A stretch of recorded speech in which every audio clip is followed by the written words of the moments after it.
विजय सिंह महाराज आज हथियार हाथ में उठा लिया है। हाँ महाराज, अब ये हथियार उसी दिन अपने कंधे से उतारूंगा जिस दिन कुमार सिंह को मारकर अपना तख्त और ताज उससे वापस दूंगा। हाँ महाराज। और हम पहले अपनी प्रिय बच्चों की खोज करते हैं। हाँ महाराज। आओ इस महल से हम गांव की ओर चलते हैं। हाँ महाराज। जय मां भोली।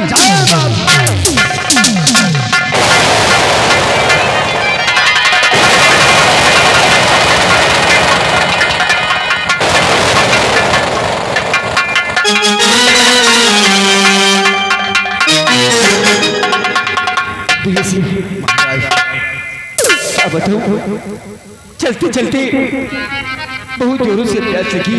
क्या ऐसा लगता है अगर पानी नहीं मिला तो प्राण निकल जाएंगे। ये आप क्या कह रहे हो महाराज? अरे हमारे रहते हुए आपको कुछ हो जाए तो आपके कुछ होने से पहले मेरी जान निकल जाएगी महाराज। इसीलिए मैं सोच रहा हूँ कि आपके कदम इतने धीरे क्यों हो गए महाराज? आपको प्यास लगी है, यहाँ पानी, यहाँ तो सब जंगल ही जंगल है, पानी की व्यवस्था यहाँ कहाँ हो सकती है महाराज? मुझे पानी चाहिए किसी महाराज। पानी बगैर मैं चल ही नहीं सकता। वो देखो कुछ दूरी पर एक मजार दिखाई पड़ रही है महाराज। हो सकता है कि वहाँ पानी की व्यवस्था हो जाए महाराज। आओ हम आपको वही मजार तक ले चलते हैं, अगर हो सके तो पानी वहाँ जरूर मिल जाएगा महाराज। चलिए आओ हम आपको।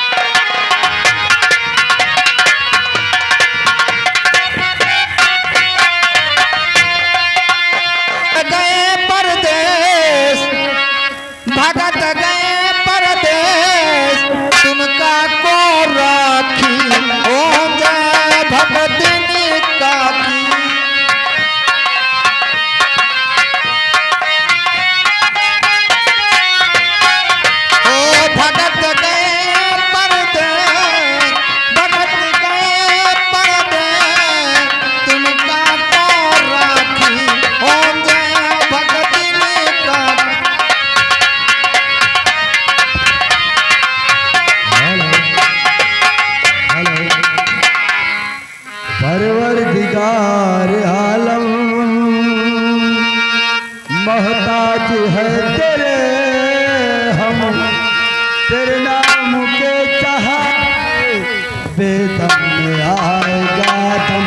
परवरदिगार आलम, परवरदिगार आलम मोहताज है तेरे हम, तेरे नाम के सहारे बेदम में आएगा दम। परवरदिगार आलम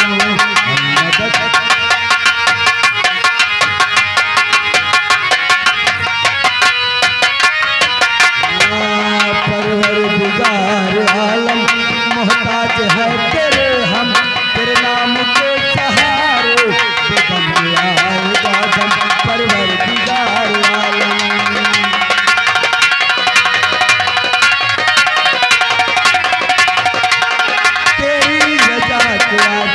किसने भी सर झुकाया, चलो भीख मांगी और मोतियों को पाया।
हमारे पीर साहब बाबा की मजार पर क्या करने आए हैं?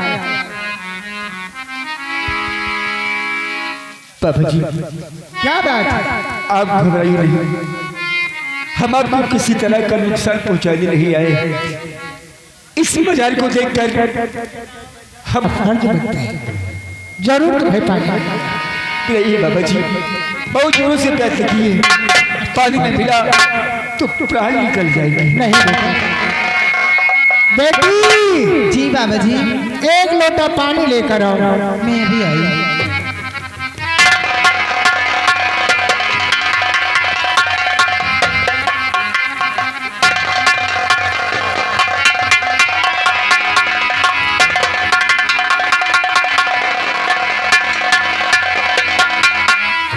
बाबा जी, कर आ गई। अच्छी बात है बेटी, अल्लाह के बंदे आए हुए हैं पीर साहब बाबा की मजार पर। ये प्यासे हैं, इन्हें पानी पिला दो बेटा। ठीक है।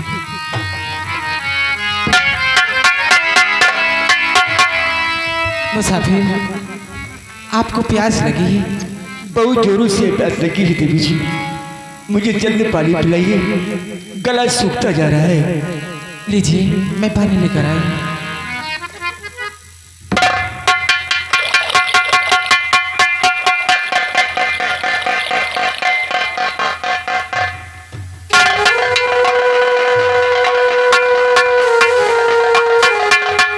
क्या हुआ मुसाफिर? आप इस तरह से क्यों देख रहे हैं मुझे? क्या भगवान, ये तो महारानी सुषमा, लेकिन ये मुझे पहचानती क्यों नहीं? क्या मैं आपसे कुछ पूछूं तो सत्य बताओगी मुझे? क्या पूछना चाहते हैं आप? वही चेहरा देवी जी, जानी पहचान लगती तेरी,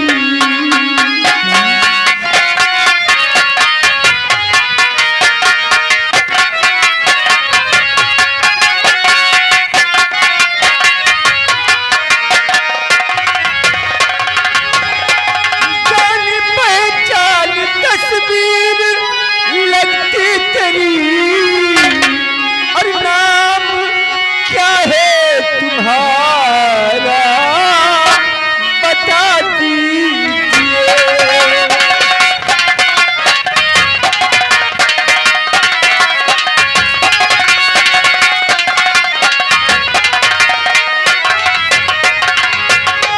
रहने वाली कहाँ की बताओ मुझे, और चैन उड़ाता है मुझको ये चेहरा तेरा।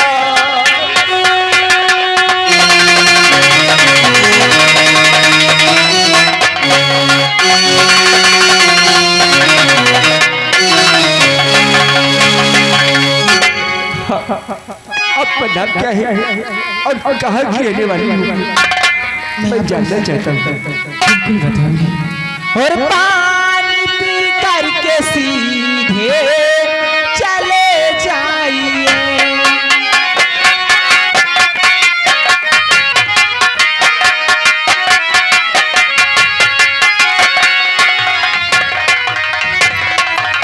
पानी पी करके सीधे चले जाइए, उल्टी सीधी न बातें करो अब यहाँ।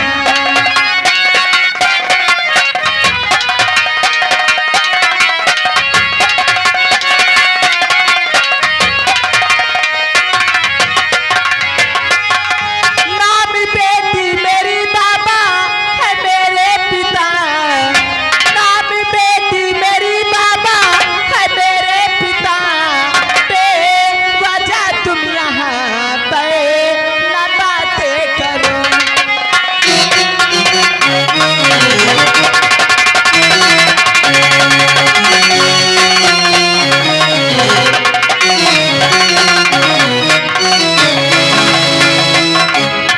आप कैसी बातें करते हैं? क्या बेटी? नहीं, हूबहू हमारी महारानी सुषमा का चेहरा, वही बातें, वही आवाज। आखिर ऐसा क्या हुआ जो मुझे पहचान? मैं बाबा जी से पूछूंगा। बाबा जी, क्या बात है बेटा? बाबा जी, मैं आपसे कुछ जानना चाहता हूँ। क्या जानना चाहते हो बेटा? क्या आप मुझे सत्य बताएंगे बाबा जी? जरूर बताऊंगा बेटा। बाबा जी सच बताओ, छिपाओ नहीं, आपकी बेटी है या कोई और है? और इनकी ही हम शकल की है पत्नी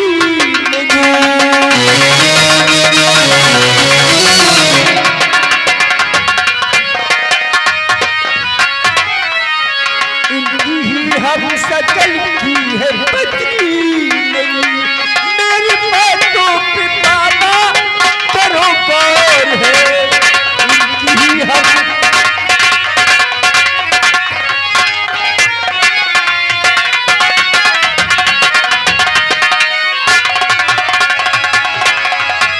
बाबा जी, हाँ बेटा, क्या ये आपकी बेटी है? जरूर बताऊंगा। बेटा मेरी नहीं, बेटी जो है खड़ी, बेटा मेरी नहीं।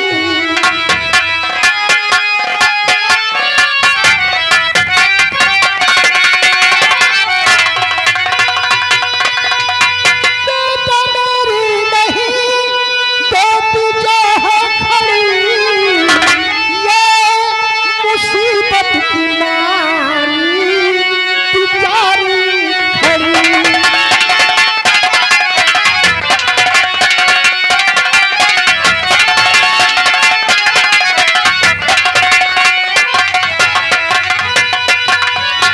एक पहाड़ी के नीचे से है हमको मिली,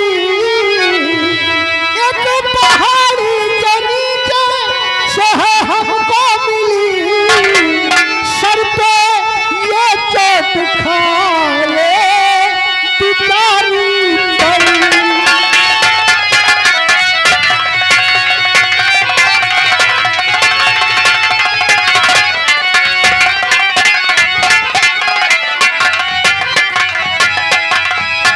बेटा, कुछ दिनों की बात है बेटा, हम नमाज पढ़ने जा रहे थे, अचानक मुझे प्यास लगी। हम पानी पीने गए, पानी पीकर लौटते हैं तो देखते क्या है, ये बेटी पहाड़ी के नीचे दबी पड़ी हुई थी और सर पे चोट लगी थी बेटा। इसके सर पर चोट लग जाने से इसकी याददाश्त चली गई है बेटा। बाबा जी, हाँ बेटा, नहीं तो ये अपने वालिदा को बताती है, ना ही अपने शौहर को बताती है, ना ही अपने गांव का नाम बताती है बेटा। नहीं तो हम इसे पहुंचाने में कामयाब हो जाते हैं। बाबा जी, हाँ अब बिल्कुल सत्य कह रहे हैं। चोट लगने की वजह से अपनी याददाश्त खो गए बैठी है। हाँ बेटा, बाबा जी, हाँ बेटा, मैं कोई डाकू नहीं, बल्कि भूपन नगर का महाराज महिपाल सिंह। आज इस डाकू के भेष में इन भीड़ों में भटक रहा हूँ। बाबा जी, हाँ बेटा, ये कोई और नहीं बल्कि हमारी धर्मपत्नी महारानी सुषमा है। चोट लगने की वजह से इन्हें कुछ याद नहीं रहा। हाँ बाबा जी, क्या मैं इनसे बातें कर सकता हूँ? क्यों नहीं बेटा, अवश्य बातें करो। बेटी आओ बेटी, देखो इससे बातें करो बेटी। जी मुसाफिर, बोलिए क्या कहना चाहते हैं?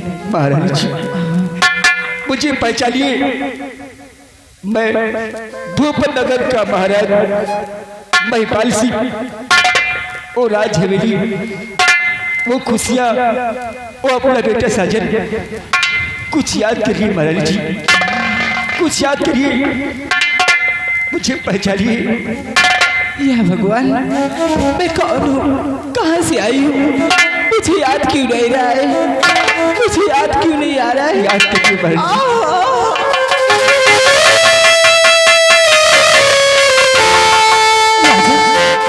मुझे सब कुछ याद आ गया है, मैं आपको पहचान सकती हूँ। बोलिए, मुझे आप छोड़कर कहाँ चले गए थे? छोड़कर तो आप चली गई थी। देखिए मेरी क्या हालत हो चुकी है। महारानी जी, हाँ राजन, मेरे गले से लग जाओ महारानी जी। अरे शायद आज ऊपर वाले ने सुन ली। जा मिला दे इसे जमीन आसमान से और इसके शौहर से, यही तेरे शौहर है बेटी। महारानी जी, आप राजहवेली छोड़कर क्यों चली आई, क्यों? प्राणनाथ, एक दिन की बात है, मैं अपने आराम कक्ष में थी और उतने ही समय अपने राज दरबार का मंत्री कुमार सिंह हमारे आराम कक्ष में आया और मुझसे कहने लगा, महारानी सुषमा, मैं तेरे यहाँ इतने दिन से नौकरी करता हूँ, तूने मुझे कुछ नहीं दिया और उस बंजारन को अपने गले का हार उतार कर दे दिया। तो मैंने कहा, मंत्री जी, आखिर आपके पास सब कुछ है, किस चीज़ की कमी है आपको? इतना कहते ही उस हरामजादे ने मैंने जो हार अपने गले में पहन रखा था बोला, महारानी सुषमा, अपने गले का हार मुझे उतार कर दे दे। मैंने कहा, नहीं मंत्री जी, मैं आपको ये हार नहीं दे सकती हूँ। बस इतना कहते ही उस हरामजादे ने मुझे इतना मारा और बेहोश करवा कर ऊंची पहाड़ी से फेंकवा दिया था। राजन, बस करिए महारानी जी, सब कुछ समझ गया हूं मैं। ये सब संचालन उस कुमार सिंह की है। महारानी जी, लेकिन आप इस हालत में सब कुछ बर्बाद हो गया है। क्या? अपने बेटे साजन न जाने कहाँ गुम हो गया है और वो कुमार सिंह अपना तख्त और ताज सब कुछ छीन लिया है। नहीं प्राणनाथ, आप ये क्या करें? उस हरामजादे ने अपना राजपाट आपसे छीन लिया, लेकिन प्राणनाथ, आप मुझसे वादा करें कि हमारे बेटे राजकुमार साजन से आप मिलाएंगे और उस हरामजादे कुमार सिंह से आप अपना राजपाट वापस लेंगे। राजन, महारानी जी, आप मिल गई है, मैं वादा करता हूँ, अगर ऊपर वाला चाहेगा तो अपने बेटे भी मिलेगा और कुमार सिंह से अपना राजपाट वापस दूंगा और उसके कहे से अपनी भोली भाली प्रजा को बचाऊंगा। क्यों नहीं? इसी मजार पर अपनी प्यास बुझाने आए थे तो मुझे आप मिली है। आइए आइए महाराज जी, जाने से पहले हम इस मजार पर अपना मस्तक टेक कर जाएंगे।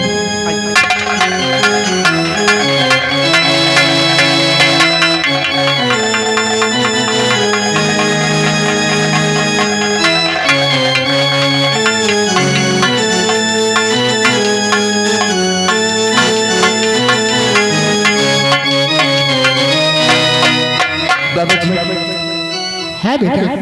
चलता हूँ बाबा जी, अभी अभी बहुत कार्य करने हैं। अच्छी बात है बेटा, जाओ, अल्लाह तुम्हारी मदद करे। जिंदगी रही तो फिर मुलाकात होगी बाबा। ठीक है बेटा, चलता हूँ। जाओ। देखिए बाबा जी, क्या बात है बेटा? क्या मुझे आप ये बता सकते हैं कि मुझे मेरा बेटा साजन कहाँ मिलेगा? आपका बेटा साजन? हाँ बाबा जी। बेटा, आपका बेटा एक कब्रिस्तान में चुड़ैल के फंदे में कैद है। चुड़ैल के फंदे में कैद है? हाँ बेटा। लेकिन बाबा, आखिर मुझे मेरा बेटा मिलेगा कैसे? बेटा, काम तो बहुत कठिन का है बेटा, कर सकोगे?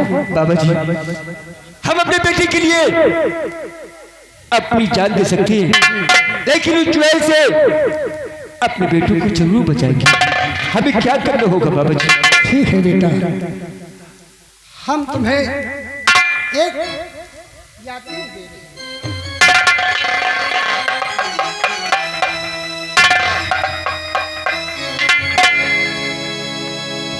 बेटा, वो चुड़ैल हर अमावस्या और पूर्णिमा के दिन 24 घंटे में अपना असली रूप लाती है बेटा।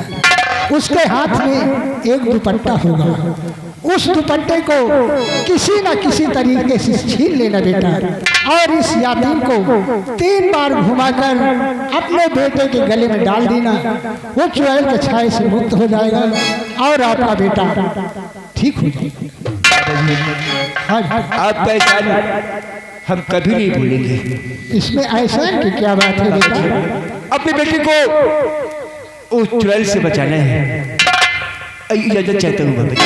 सब अल्लाह तुम्हारी मदद करेगा।